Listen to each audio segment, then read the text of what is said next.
Okay, so this talk is about lab and downward lab. And the first thing that is always confusing is what is actually the difference between the two. The difference is that lab is a generic package for running algorithms. So it doesn't know anything about planning or planning benchmarks and this kind of stuff. But you can run any type of solvers, but you will probably have to do some scaffolding to get it to work. On the other hand, downward lab is a package that uses that uses lab to facilitate running experiments for the fast downward planning system.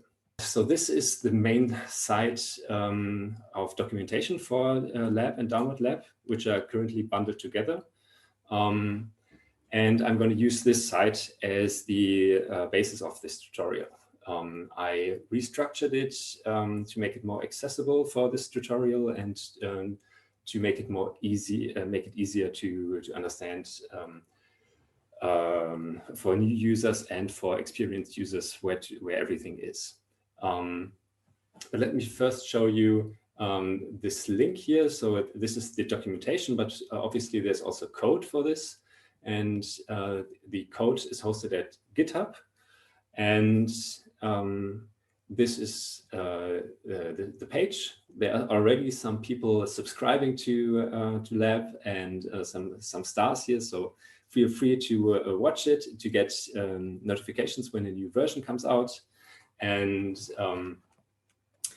so you can, if you have any issues with the project, you can file an issue here, as you probably know. And if you want to contribute, there's a contributors guide here that hopefully makes it easy to set everything up, tells you how to run the tests, and so on. And you can raise a pull request, and we are more than happy to discuss additions to the lab package. And where am I going here? But I have to say, before you try to add something, it's good to get in touch and discuss if it's a feature that we would like to add. One more thing is the examples directory here, which can be very useful when you start out and want to have a template for your own experiments. So there's different experiments that some of them we will also get into today. So the downward experiment we will use today and the FF tutorial. There's an example how to use singularity-based planners, and you can also, there's also an example that doesn't use any planning at all. It's a vertex cover solver, and we have an LMCut example and two smaller examples. So let me get back to the documentation site. This documentation site is structured now into 4 different parts. You have the tutorials here for lab and for downward lab. And then you have some how-to guides that tell you how to do specific things. And you have the frequently asked questions that will hopefully get answered there. And then there's the reference. Once you know how to set everything up, you can go back and look up how things work in detail. And there's some general information. So some concepts that lab uses, and there's a changelog of the 2 projects. Okay. So we'll start with the concepts. Or let me tell you the broad outline of the talk. So we will start with talking about lab, what you can do with it, and see an example experiment that does an experiment for the FF planner. And then we will switch to downward lab and have an example experiment there. And there I will show in detail how to set everything up. Then we will talk about how to do reports and get into some best practices, things that have proven useful for experimentation. Okay, so the basic concepts that lab uses are experiments, steps, and commands, and runs. So these four concepts, and I will tell you now how they relate. We can create an experiment, and then we can add steps to this experiment. For example, you always need the step to build the experiment, which will write the necessary files to the disk, and we will see an example for that in a minute. And then we need to start the experiment, and there's also a step for that. And then there's usually steps for fetching the results from the experiment directory to an evaluation directory.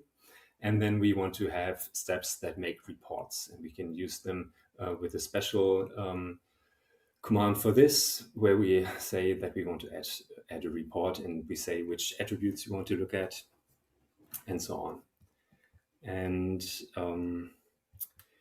then what's special about the build step is that it has about the start step is that it actually has smaller runs added to it. So it will start the runs, and the run is basically just a sequence of commands that will be run. So for example, when we want to test two algorithms, we could algo 1 and algo 2. Then we can do the cross product for these two algorithms and these 10 input values for the algorithms, and have a new run for each of these combinations. Then we say this is the more important thing. We want to solve. We want to add a command that is called solve, and it will just call the algorithm for this given configuration. And each run has to have an ID, so this we can set here. And I think it will become clearer when we look at the real example for FF. So these are the ingredients. Let me repeat. So we have an experiment that consists of steps. Some steps call multiple runs, and each run can consist of multiple commands. Okay, so here you can find an example experiment where we run the FF planner. But I wanted to show it actually in the terminal, because I think it becomes a little bit clearer. Okay, so what we can do here is we have these two. I'll make it bigger. We have these two files. So the first one, the ff.py, is the experiment file. And so let's have a look at this file. And I'll make it bigger again. Not so big. Okay, so how do you write your first experiment? So first of all, you let's start here. So first you say on which environment you want to run your experiments. So you can say, okay, my environment, if my computer name has a certain value, then I will use the environment that runs it on a cluster. And we have this special class here that runs the experiment on the Basel computer cluster.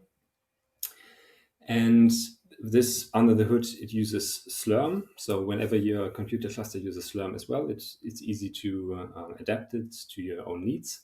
And then if you give your own email address, you will get a notification when the experiment is finished. But for testing and for your own experiments, when you don't have a grid, you can also use the local environment, and there you can say how many processes it should use for running the experiment in parallel. Then what you can do is you can say, this is the suite that I want to run my experiment on. So these are the benchmark tasks. You can have both whole domain names like grid, or you can specify special tasks directly. And then you can say, okay, which attributes do I want to look at in my reports? And I recommend to always include the error report, which basically tells you the outcome of the experiment, if there were any errors or if everything went fine. And then we look at the plan. We have a look at the times that the FF planner used, and then we have 3 custom attributes that are a little bit special because we want different default values. So you can say I want my attribute class for this coverage, but in contrast to the other attributes here, this is an absolute attribute, so it makes sense to sum over it, even though not all of the algorithms have values for it. And we will see this better, I think, when we have a look at the actual HTML table. We say that not the maximum, not the minimum wins, but actually the maximum wins for this attribute, because coverage should be as high as possible. And we say that the scale of this attribute should be linear. Do something similar for evaluations, where we use different aggregation function instead of summing the values as we usually do for all the standard attributes. We use the geometric mean for this. And here for trivially unsolvable, we also say we want to prove as many tasks as possible unsolvable. Then we set some time and memory limits, and then we actually get to defining the experiment. The experiment constructor accepts an environment, and then we add a parser, which we will get into later. And the parser basically looks at the output of the planner and gives us the attribute values for these things here. Okay, so what we do is we pass we define a benchmarks directory where all the tasks lie, and pass this suite that we defined here to this function that actually comes from the download lab package, but we use it here for convenience.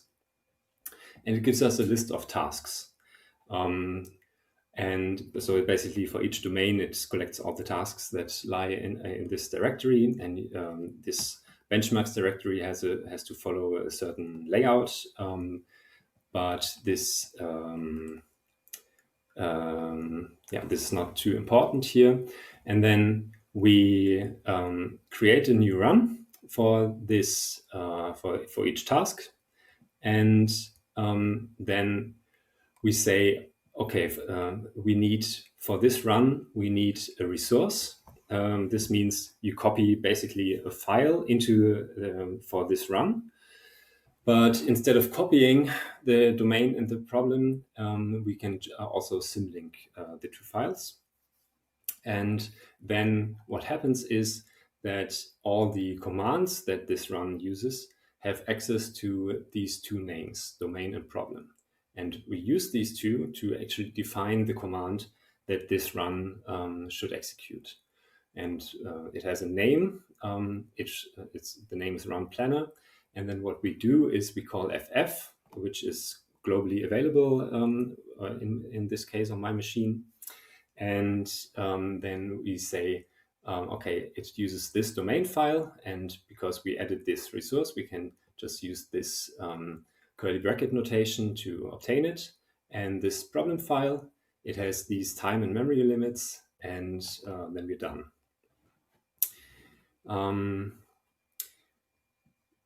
Then we define some properties This is more of a historical reason why this is called property and not attributes. They're basically identical in Downward Lab. But we need some of them to actually have these reports, these HTML reports.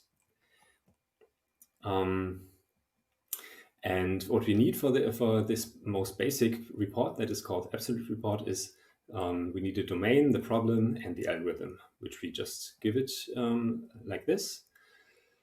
And then we set also some other properties which are useful for debugging when something goes wrong. So you can have an arbitrary property for each run. And each run needs an ID because we collect all the results later in the dictionary. And so this dictionary, the keys must be unique. So the key for this run will be the algorithm, the domain, and the problem. Yes. Okay, let me have a look at the questions quickly. Can I pass the email argument to the local environment as well, or does it only work for the Slurm environment? You can only pass it to the Slurm environment for now. And Gabi already answered it, thanks. Okay, and Florian should mute himself. Okay, once you have all the runs added to the experiment, we add another step to it, or this is the first step, which is the build step. And it actually takes all this information, all the runs, and creates a directory structure for it, writes them to disk. And then we add a step that actually starts the runs. So it goes into all the run directories and calls the run script in these directories, and we will see that in a minute. Then we will fetch the results from the experiment directory into a special directory that is only for the evaluation. And then on this evaluation directory, we will do reports. And we add a very basic report here that shows the most basic results. And once you're done defining your experiment, you run the you call the exp.runsteps method, and this will basically give the execution to lab and let it do its magic, and then it will actually see, okay, which steps should I do, and yes. So I think it will become much clearer when we actually see what's going on. So if I run this ff.py, it will give me some information about the experiment that I defined. So first of all, it will show me which steps this experiment has. So we can build it, we can start it, we can fetch the results, we can make a report. And each of them we can call by running just the number, or we can say ff.py build. Both do the same thing. We can also do multiple of these and execute them. Or we can run all steps. And this is about it, I think. So let's see what the first step does. So it tells us that it runs the build step and that it's finished. So what happened? And by default, it will create a data directory in the next to the experiment script. So let's see what's inside the data directory. You can see that's it's only added an experiment directory under the name of the experiment. So what's in there? And I'm not showing this only because it's really good to know that you can actually look into these directories and find out what's going on there, because it's often useful for debugging, especially when you have to look at the logs. So it will write some basic experiment properties that once you that are only useful when you archive your experiments, and then you want to find out, okay, what did it actually do there? And it will tell you, okay, which experiment file does this belong to, how many runs were there, and you can add other information if you like. Then it has the parser that we will get into in a minute. It will have a run file, which you can also look at. It's just a Python script. And what this does is just it looks at how many runs there are and then runs them in parallel on as many processes as you have specified. And it will do this in a shuffled order to avoid any biases that a sequential order might have. You can imagine, for example, that you're running your experiment, and for the first half of all the runs, you were also playing a video game in the background. Then those will have a negative bias. And by shuffling them, you reduce this bias. So this is done not only for the local experiment that you see here, but also on the grid. Okay, nothing interesting is going on there apart from that. So let's have a look at this runs directory. And because we only have a few runs here, there's only one of these directories. And we can go into specific directories by moving down the hierarchy. And what we see in this directory is that we have these two symlinks to the domain and the problem file. We have a run script that tells us how to execute the run, and we have some static properties that we can look at. We see, okay, this is the FF algorithm, this is the domain, this is the ID, and so on. And we can have a look at the run file. This is sometimes useful when you want to see, okay, did lab actually pick up the right options? So does this really match everything that I had in mind? For example, here it resolves the problem link, so it will actually use this, this file. And then what else? Yes, I think that's everything I wanted to show here. So when we go back, we can call the second step. So we can actually run the experiment after building it. And then it tells us, okay, it runs this in this randomized order. And when we go back now to the runs directory, then we will see that there are new files here. So this driver log is new and the run log is new, the properties file is new, and we can see what's in there.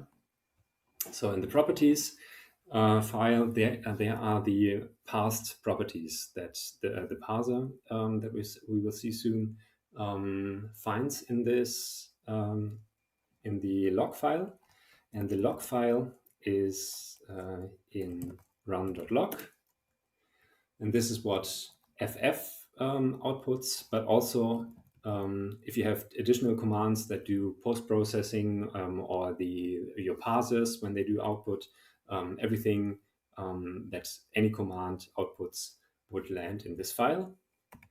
And we also have the driver log, which is also very helpful for debugging because it tells us how long everything took. So we see the run planner, it took 0.03 seconds of wall clock time, and it had this exit code, and it does so for all the commands.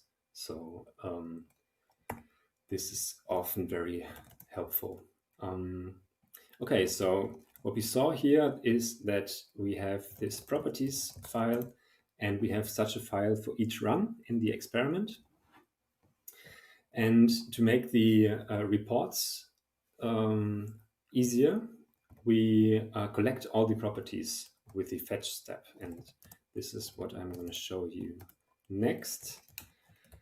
So the third step is the fetch step, so I can call fetch. And what it will do is nothing else than just taking every property from here and collecting all of them and writing them here. So we can see this if we go to this new directory, the ff-eval, and in the properties, we now have all the combined properties. So for each task, problem 1 and problem 2, we have all the properties in there. So this is basically the file that you need if you want to run, if you want to make reports. And this is what we're going to do next. So we do the fourth step. We create a report. It reads it from the eval directory, and it also writes it to the eval directory. And then we can actually inspect the report. And this is, as I said, a very basic report, but also the most important one, I think, because it has lots of useful information and shows if things went wrong quickly. So, as I said, it's often a good idea to have the error attribute because it will tell you what went wrong. And it will also show you how often something went wrong. So it tells you, okay, in 7 cases, we found a plan. In 1 case, we've proved unsolvability, and so on. And so you can have a look at the number of evaluations here. You have this overview table for all domains, but you can also have it per domain for each problem. Obviously, this becomes more interesting when there's more than one algorithm. Okay. And what's often useful is these information tables that tell you what you actually did. So I recommend putting as much information as possible in there once things become more complicated. Okay, so let me look at the agenda.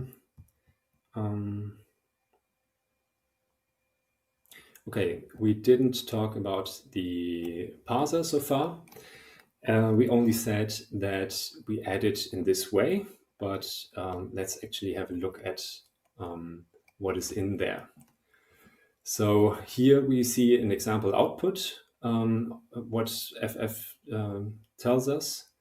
And then here we build the parser. And the most basic, the parser basically works like this. You can import it from lab.parser, and you can create a parser. Then it has 2 methods that I needed to write a parser: add pattern and add function.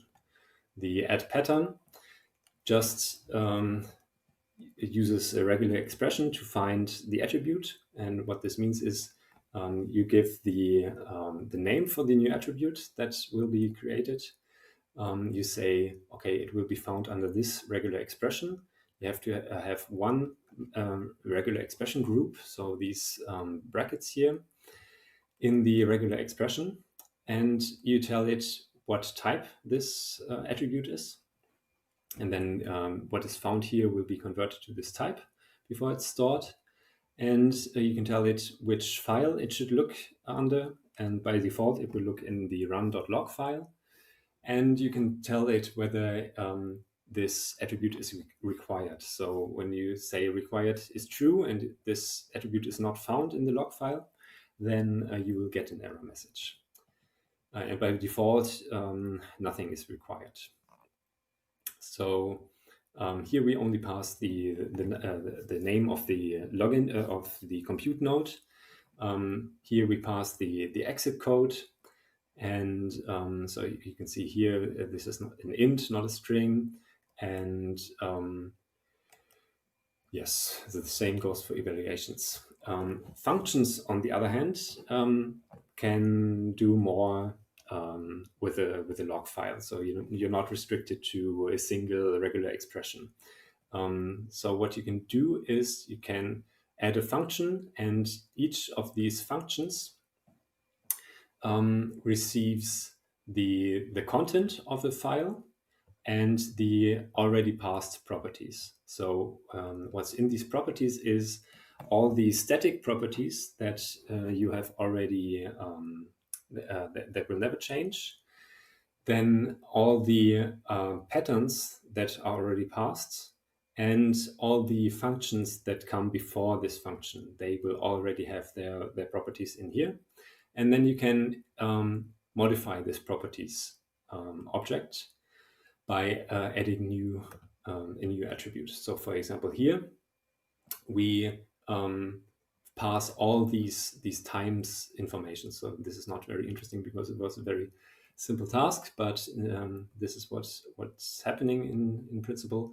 So we use the regular expression module of Python to find all occurrences of this format. So number seconds, and this gives us a list of numbers, and we store it in this times attribute. Okay, so to recap, parsers can be defined by adding patterns and functions. Okay. So where are we? Okay, the last step of making such a report, I would like to show you some of the options that you have when you define that. So let's have a look at the reference for making reports. So these are just two helper functions, arithmetic mean and geometric mean. If you're on newer versions of Python, these are included in the standard library if you're not using NumPy already. And then I already told you that for more complicated attributes,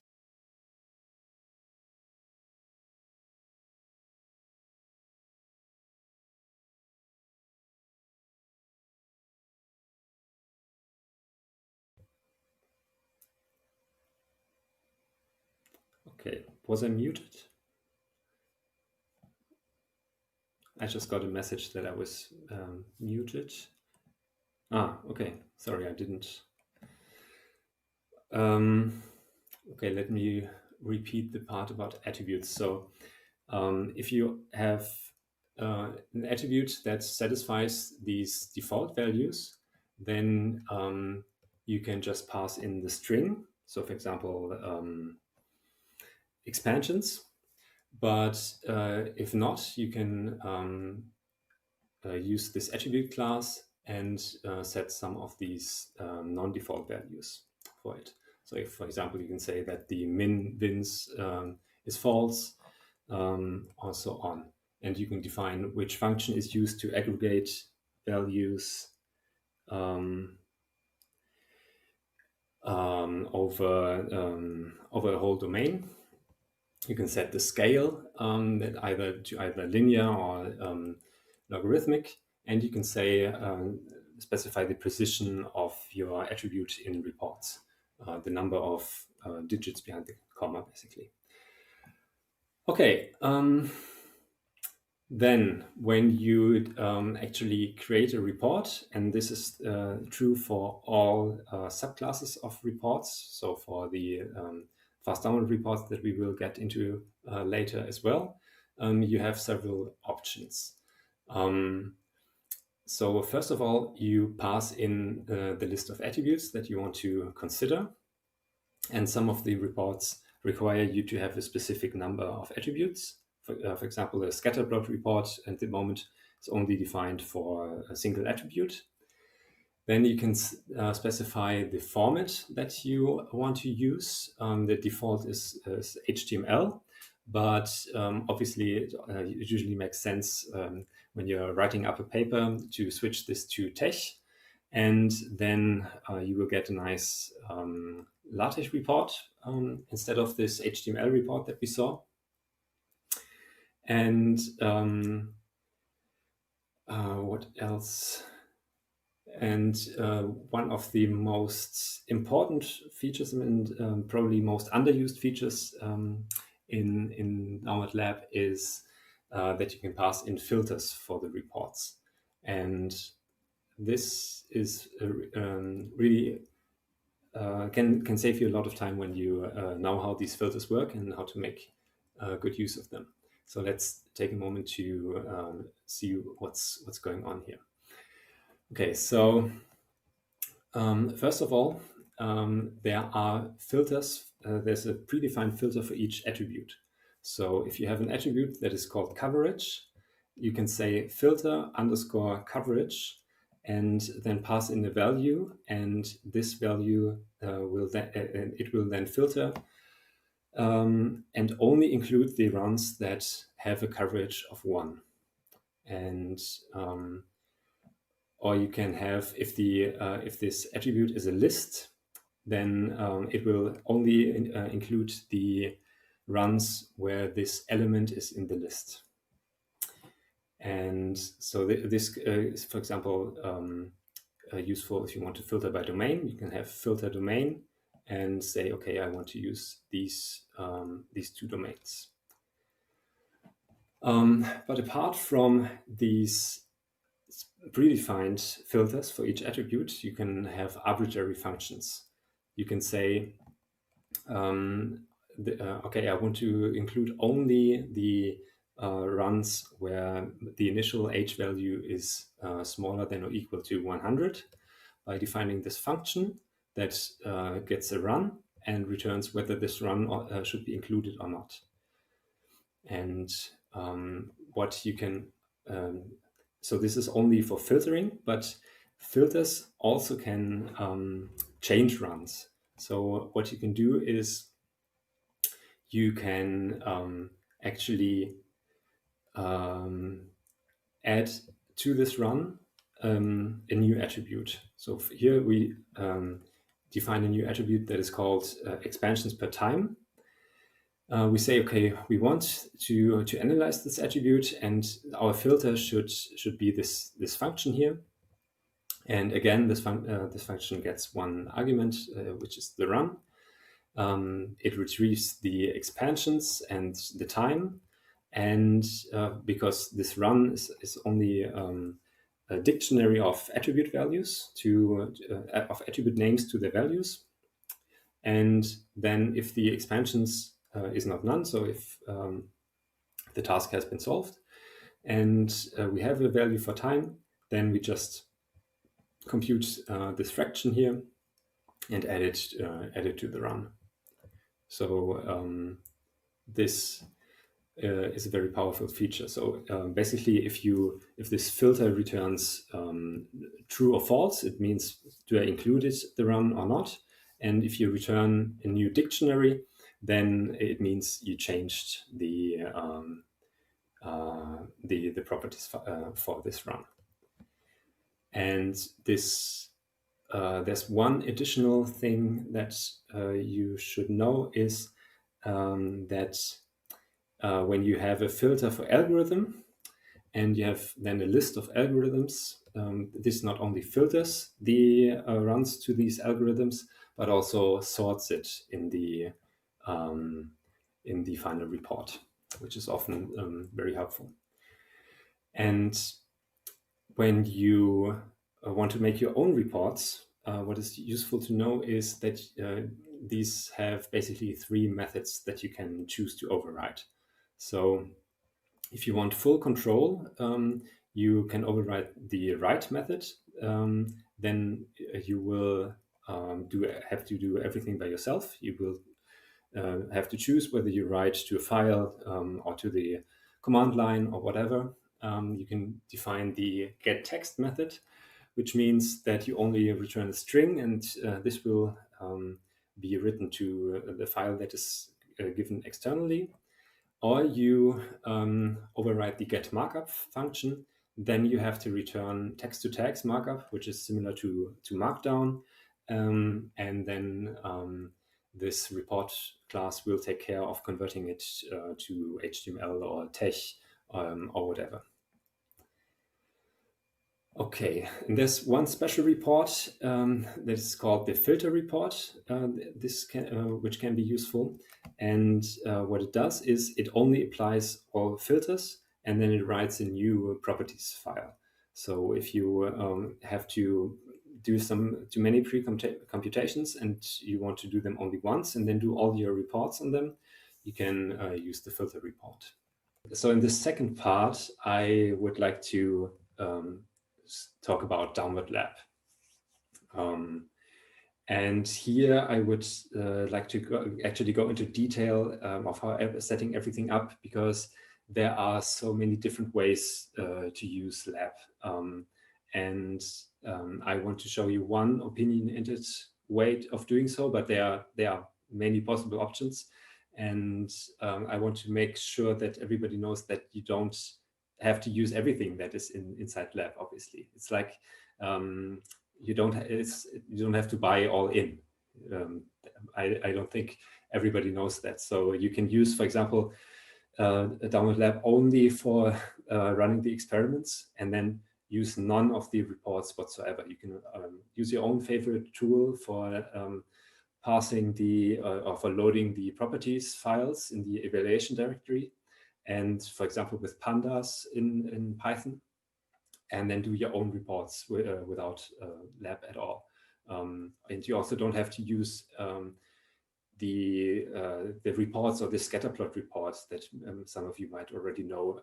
You can write your own reports, and usually this is the best option that you have, because usually you will need to make different analyses for different papers, and the reports that are included in lab are just the most basic things that are probably useful for everybody at once in his career, but by no means are they exhaustive. So I, for example, I have to write my own reports for each paper, because it's always different what you want to report. But you can also go the other way around. You can do everything without, you can run the experiment without lab with your own scripts that you maybe have, and then only use the reports if they are useful for you. So both things are very much possible. Okay, so let me set this up for you. So in this little example, we will compare two fast download configurations. The first one uses the causal graph heuristic, and we will use our beloved FF heuristic again and compare these two. And so these are the instructions for setting everything up. So you will need some packages, and on an Ubuntu machine you install it in this way, and they will install everything that is needed for fast download and for lab. So these two things are things that are needed for lab. And then what we do is we need a small binary directory for val, for the plan validator, that we install here. I won't go into detail how to install this. The only result that you need is that somehow validate, or the name validate is on your path and is executable, and that it should also validate plan files. Then, what I'm assuming here is that we are in this download projects directory. So if you see this below, and in this directory, we clone the download benchmarks to have the tasks available, and then we also clone the fast download planner from Git, which happened very recently, but now we are on GitHub. And then we can check that everything's working by building the planner and by running a small example configuration. And yes, so this should already get you up to speed, but if it doesn't, here are the instructions for troubleshooting the building process. Okay, so I prepared this kind of setup in this window here. So you can see we are in this downward projects directory. We have our downward, fast downward clone, and in fast downward, let me show you. We have this experiments directory already, and what I previously did is I would have my scripts, my experiment scripts, completely separated from the fast downward code, and have them in a separate repository. And this works fine, and for some people it will work fine. But I think the better version is to actually have the experiments in the repository as well. And this has the benefit that it's synchronized with the code, and this makes it easier to collaborate with others. So when you share something over GitHub, then it's easy to see, okay, what did the other person do in the experiments? Does it make sense? And does it fit does it fit with the code? So this is what I would recommend to you. This is what this tutorial does here. So I have made, alongside all these issue experiments that we use for tracking fast downward issues and for fixing them, I have this, this folder here for the experiment. So let's get into this folder. And so these are the files that I usually use for making experiments. There's a project.py file that bundles common code that will be used for this project. So let's imagine I do my first experiment here, and I compare these two, and then I find, okay, I want to ignore action costs in the next run, and I do another experiment, and then the common code for these two experiments will be in this project.py file. I have a parser.py for parsing everything, which usually has to be adjusted for each project. And then I have an evaluation script that basically just fetches results from other experiments and combines them. And this can be very helpful when you run lots of experiments. Then it's usually a good idea not to rerun everything. If you have,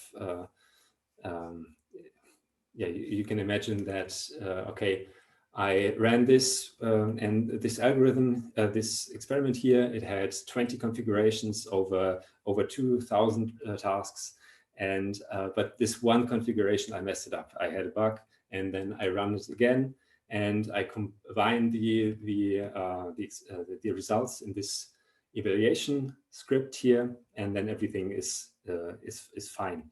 I say fine here because this should only be used for the exploration phase in your project. When you write up the camera-ready version, I would definitely recommend to use as few scripts as possible. To have to reduce this bias effect, to have everything in one script, and especially also to have everything under one code revision of your planner. Okay, but this basic setup, at least for me, has proven useful. So let's see what's in this in these files. But first, we have to finish the setup. So when I run this, and you probably will see this as well, then it doesn't work. So what's wrong here? So this is the experiment file that I want to run. I want to run the experiment, but it tells me, oh, invalid syntax. And this is because I'm running this. My Python version is still Python 2, the default, but lab only supports Python 3.6 and above. So first we need to make sure that we have the right Python version. So I can do this by calling Python 3, but then it will fail and tell me, okay, there is no module named lab. And this is to be expected because I haven't installed it yet.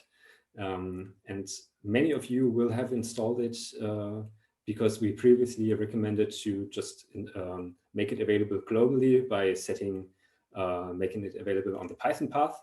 But it has shown that this is actually very, very fragile, and I would recommend everybody to move away from this kind of setup. And instead, what we want to do is we want to have virtual environments, and these virtual environments in Python, they separate your different projects and allow you to have different Python versions and different dependencies, different lab versions, different NumPy versions, different matplotlib versions for each of your projects. So this enables you to say, okay, I have my old project here, this used lab 4.2, and everything runs. And in this other virtual environment that I have, I use the newest lab version and everything works. And this happens on the same computer. And this makes it much easier to rerun things later. And yeah, I think it only has benefits. So how do you do this actually? So to create a virtual environment, you say you use this venv module in Python 3. And then you tell it, okay, where do you want this virtual environment? And the convention more or less has become to have it under the .venv folder, so an invisible folder. And what this would already work, but what I find helpful is if I have a little prompt here. So I say, okay, this is my CG versus FF experiment and or project. And if I do this now, it will give me a little prompt here when I activate this virtual environment. I do this by sourcing this activate script here. And now we are in the virtual environment. And now this prompt here tells me that I am in this environment, and I can see this, that I am, because I can now say, I can run this, and it will not complain about the syntax errors because it will use the Python from the virtual environment. But I still don't have lab installed. And I can do that right away. But what I would recommend to do in all new virtual environments is to install new versions of the pip and the wheel tools, because they are useful for installing other packages. And now I can install lab. And you can see that lab has some dependencies. So by itself, it only has the two dependencies, matplotlib and text-to-tags and simple JSON. But they obviously come with their own dependencies. And so what you get is all these, and they're all installed now in this virtual environment. And you can actually look into this, and it's quite interesting to see. And you can see, okay, these are the packages that are installed now. We have lab is here, for example, here. And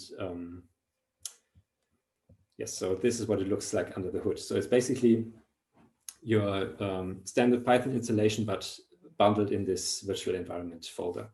When you do the install command, you can also say, okay, I want the specific package 6.2. When you know that you want to have, when you need this package. But when you're installing a new version and starting a new project, then you can just use lab and it will give you the latest version. But what is important is the next step, I think, and it's to pin all the versions that you have installed. And you can see the versions that you have by running pip freeze. And it will show you, okay, I used lab 6.2, matplotlib 3.3.2, and so on. And to be able to reproduce things later or the install later, because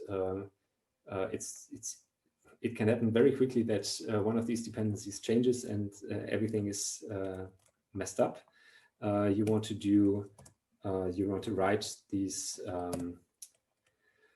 dependencies into a new file, and the standard is to use a requirements.txt file. And so let's see.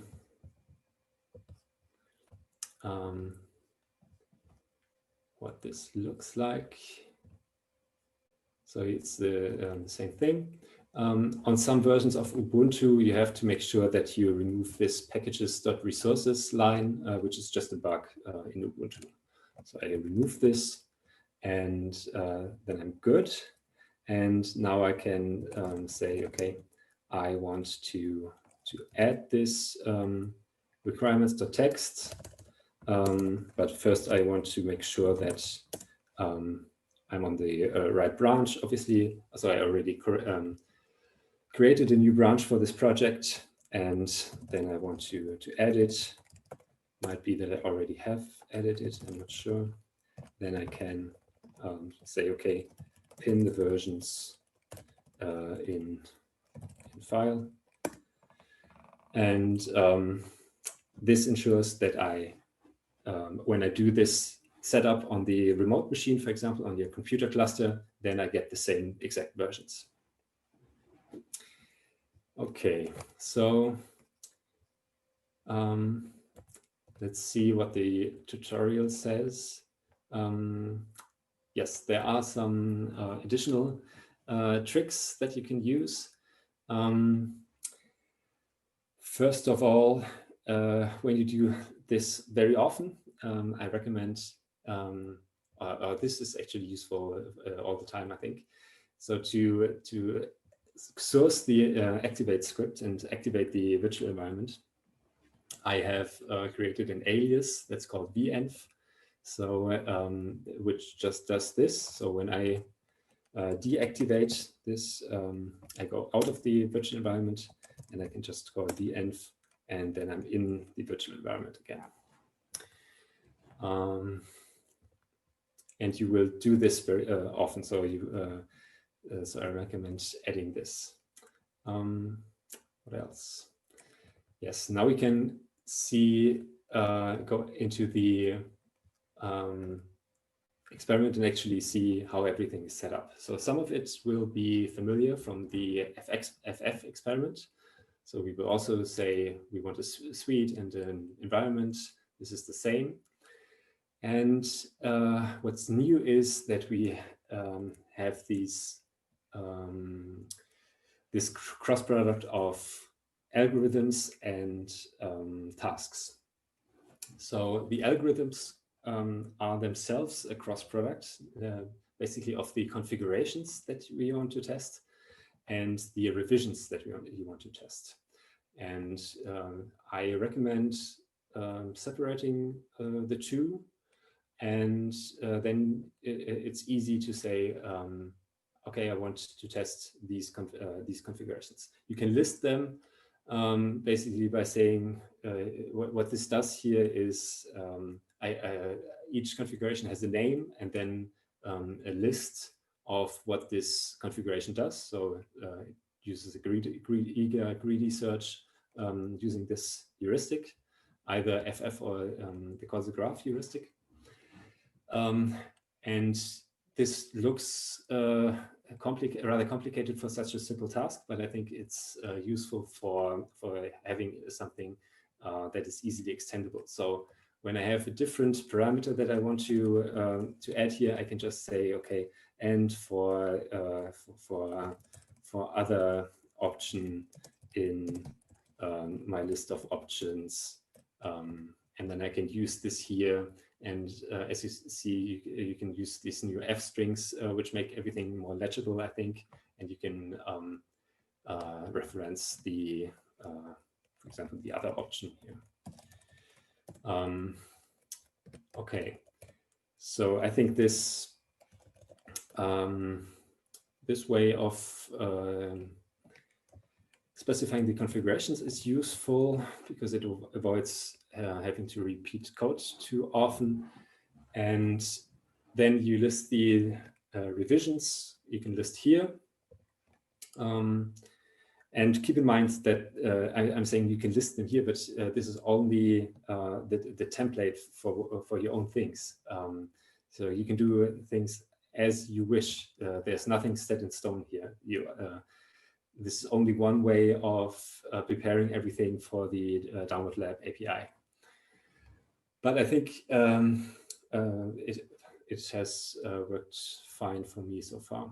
So what I'm doing here is I say I'm listing a revision in fast download or in my clone, and I'm giving it a legible name. So if this hadn't been a tagged revision, I could also use a hash here. And this is actually something that I would recommend.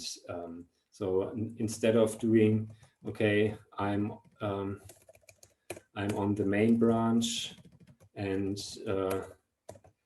I'm just naming it main, I would definitely recommend using hashes here because later it will be much easier to see what you actually did.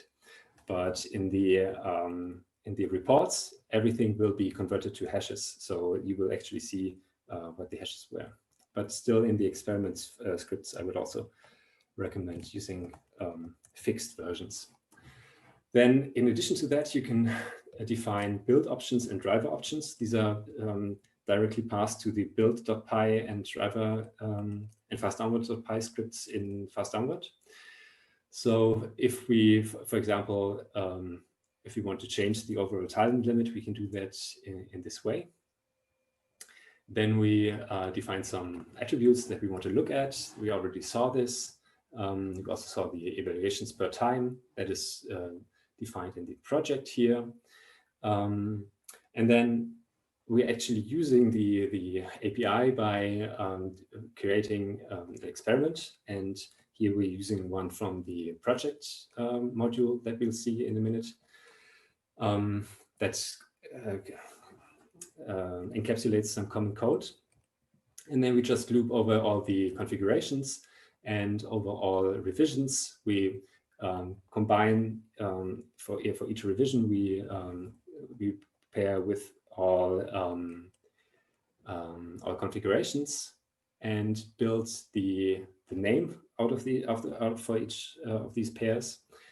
And then we actually add such an algorithm. So we say, what is the name of the algorithm?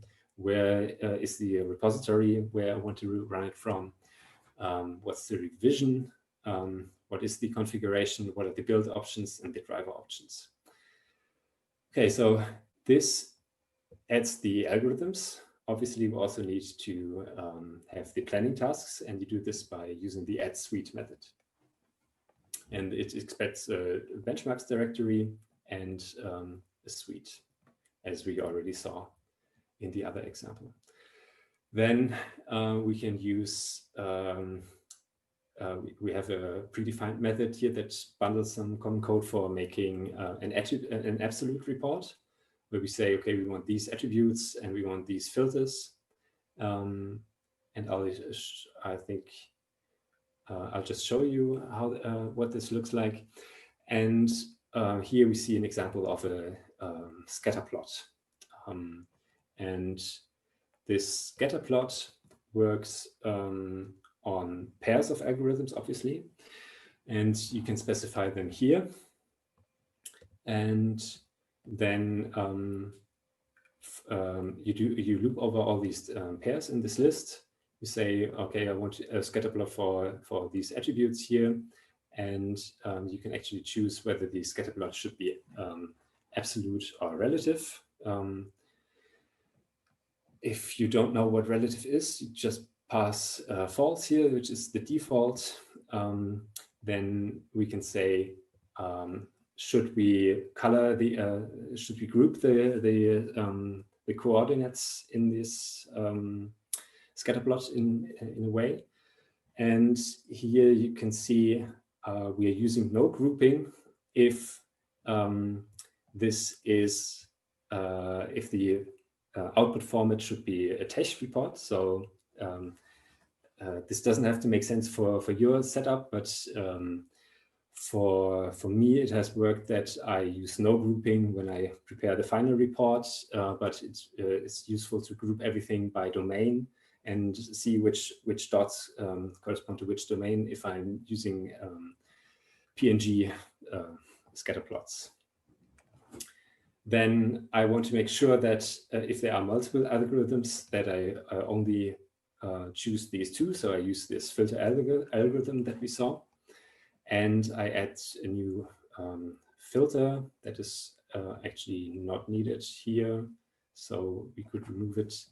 And as format, I choose TeX if we're making a TeX report, and I will show what this means in a second. And otherwise, we are generating a PNG. Okay, so let's have a look at what this gives us. So if I call this method, we see that there are more steps than before in the other experiment. We see that we have the build, start, and fetch step again, but we never edit them. So let's have a look at the project where this is actually done. So we don't have to go over everything, but I recommend having you to have a look at this file, because it's I think it's has some useful tools in there. And we use the common experiment, and here we actually added these steps. So if you, because we will always need these steps for all experiments, we add them here. But yeah, but lab allows you to not add them, because there are situations where you don't actually want these steps, and it's good to make this explicit. So these are the steps that come from here. And so then there's one additional step, which I find very useful, which is that this step is only added locally, and it allows me to fetch the results from the Basel grid to make all my analyses locally. So I run these two, these build, start, fetch, and report step on the grid, and then locally I run the SCP step, and this copies everything to my local machine, and I can run everything locally. And I already have a backup of the results, and everything is much faster. Okay, and finally, we have the report steps, and not only the report step, but it also adds steps for opening the report, which I think is often useful, and for publishing the results. So if you have some kind of script that takes files and allows to put them on a server, as we do in Basel, this is very useful when you want to share your stuff. And finally, we have the scatterplot report.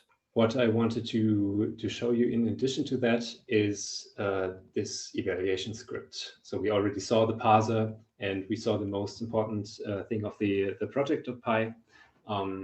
And as I said, I recommend having a look at this in more detail yourself.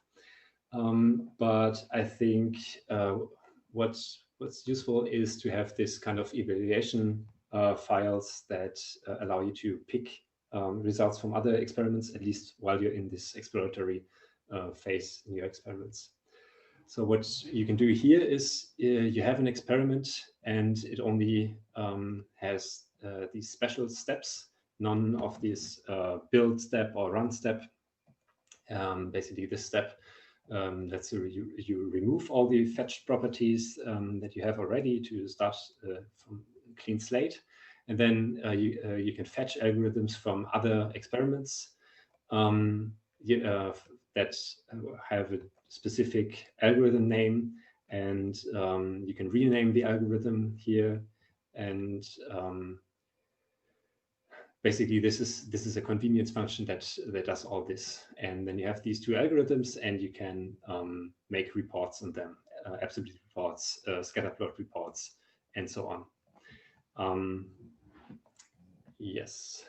And by the way, I already also recommend having dates on your files.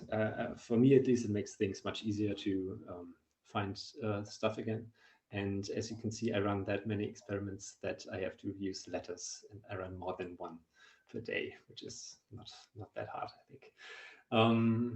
Okay, so the details of what you can do in the Downward Lab package can be found here. And I just want to highlight some of them.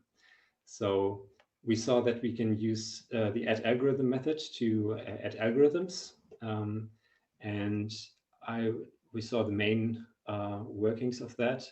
But one I want to highlight is, for example, how you run configurations where there is no configuration, but only driver options. This is the case, for example, if you want to run llama. They want to specify the alias llama, and but it doesn't have a configuration, planner configuration itself, a search configuration. So this is how you would do it for llama.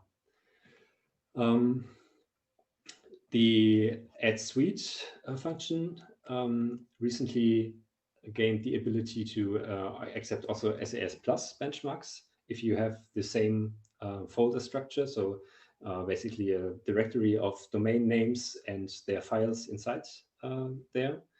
But it also obviously accepts PDDL files. And there are some predefined parsers for fast downward. So the most basic one only passes the exit code and writes the error attribute, so which tells you what this error code means. So did we find a plan? Did we prove unsolvability? Or what went wrong? Then we have the translator parser that parses everything related to the translator. And then we have two parsers for the search, the single search parser and the anytime search parser. And it's important to choose the right one depending on what you're running. So this one assumes that there's only one search, as in optimal planning, for example, or in anytime search, in agile planning. And it tells you lots of stuff, lots of attributes, and so this is usually the one that you want to add in addition to the other ones. But if you have a planner that outputs multiple solutions over time, an anytime search planner, then you want to use this parser, and it will only parse the cost of the cheapest solution, all costs in the list, and whether you solved the task or not. And then there's the planner parser, which actually works on the output of other parsers. So it will inspect the values for memory total time and translator peak memory and translator time done to write the information, what's the overall planner usage and the overall planner time. And traditionally, you find lots of papers where people use the total time, myself included, when in reality you would rather want to use the planner time because it really tells you what the planner actually used in terms of time. Okay, and then when you look at the, I have a question. If multiple plan files are created, are all of them checked with validate? Yes, that is indeed the case. And actually validate will always be called from the fast download experiment. So there are some default driver options that will always be there. This is validate is always in there. The other ones that you have 30-minute timeout, for example, will also always be there. But if you append your own driver options, they will override the default values. This is good to know, I think. Okay, so to have a look at the fast download reports, there we also have the option to use filters, obviously, but I wanted to show how you write your own report. And this is here you find a very simple example of how to do this. You inherit from planning report, and planning report has these all values in this problem runs dictionary, which maps from tasks to runs for this task. And then, for example, you can compute the minimum planner time for all these runs and store it in a map and return the map. And this allows you to write the getText function. So this is a very simple report. Then you have some standard reports, as I said. So there's the absolute report that we already saw. Then we have the task-wise report, which can often be useful. For this, you will have to use the filter algorithm to filter just one algorithm. And then it will show you for this algorithm and for all tasks, all the attributes that you selected per row. And this can be useful to have the attributes grouped together for each task to see where something goes wrong or where something works. Then you have the comparative report that takes as input a list of pairs of algorithms. For example, here we compare the default LMCut with a fixed version of LMCut, a hypothetical version. And then it shows you not only the absolute values for coverage, but also the difference between the two algorithms. And this has been useful for me in the past for papers, but mostly I would say this is when you when you're fine-tuning an algorithm and want to see does it work better or worse than before, or when you're fixing issues in fast download. Then we have the scatterplot report,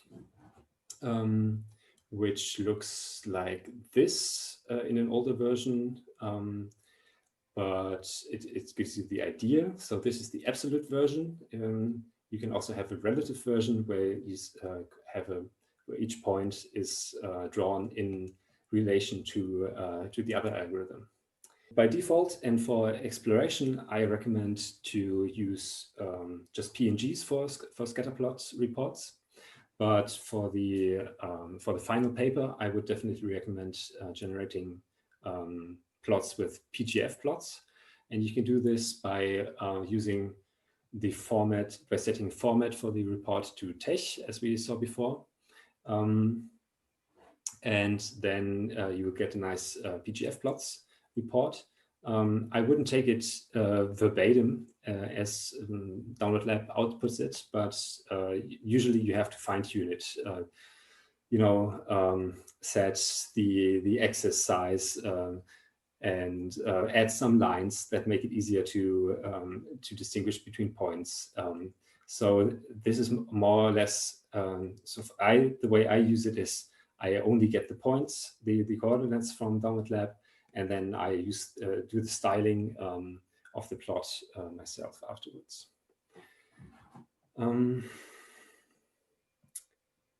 Yes, so that is everything I wanted to say about reports. And so now we're coming to more on the side of how do I do this and that. So recently, many planners have been packaged up in singularity images, which makes comparing them easier. And you can find a version of how to run singularity-based experiments on this page. So it will give you a simple experiment that is very similar to the simple FF experiment, where instead of running FF, you just run a singularity image. And so I recommend you having to have a look at that. What you need is this experiment script. You have a parser that parses everything for singularity, and you have a simple script that actually runs the singularity-based planner. And then I would like to go to the frequently asked questions. And so we already saw how you can parse and report your own attributes because by using a parser. We also saw how you can combine results from multiple experiments. Here you use the add fetcher method instead of this special method that also allows you to rename things, but it's the same thing. One thing that comes up very often is that you forget to parse something, and then you don't want to run everything again, obviously. What you can do is you can add your new parser or fix the parser, and then only use exp.add parse again step. And what this does is it gives you a new step called parse again. And when you run this, it will do only the parsing. And now to Clemens' question. How do you compute properties over multiple different runs? So because each filter only works on one run, it cannot compute stuff over multiple runs. So if you want to compute, for example, the IPC score, which over a set of algorithms, then you would need two filters. And this example here groups them in a class. So you have this class quality filters, and it stores the costs for each task. And then it just has two methods. Store the costs, which is the first filter. You pass these here in this little example. You first store the costs, and then the second filter actually computes the quality and adds it to the run. So this is a simple example of how to get around this limitation. There's an example for showing how to make reports and plots for results obtained without lab. And here you can see which version of fast downloads of download lab you should use for which version of fast download. But essentially, if you're not using very old code, you should use the latest version. I already mentioned there's a contributing guide now when you want to add features to lab. Sometimes you will have to, you will feel that you need to customize lab, although usually I would say it's enough to subclass some class in lab and use your own class. For example, if you have your own environment, Slurm environment, then you don't need to make any changes to lab. It should be enough to subclass your own class from this environment class and then use that in your code. if you want to make changes to lab, you can clone the repository and then install it with this editable flag with pip, and then all the changes that you make in your repository will be immediately reflected in the virtual environment. Okay, so to summarize the best practices that I think, and some of them are already touched upon in this talk, for working with lab, that I would automate as much as possible, but obviously not too much. So take that with a grain of salt. But I would also recommend to use fixed solver revisions, so not main, but the specific revision. I would definitely go for Python virtual environments. I would pin all versions of the Python dependencies.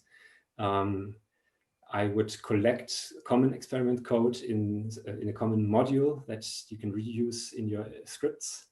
I would copy the experiment scripts for new experiments and not change them. So once you're done with the first CG versus FF experiment and you want to do something else, copy the experiment script, because you might want to look at the results later and have your script ready there and see what actually was in there. I recommend doing the evaluation locally rather than on the remote cluster, because it's just easier to work locally, at least for me, and you already have a backup. You should, if it helps, it's easy to collect exploratory results from multiple experiments in a single evaluation file.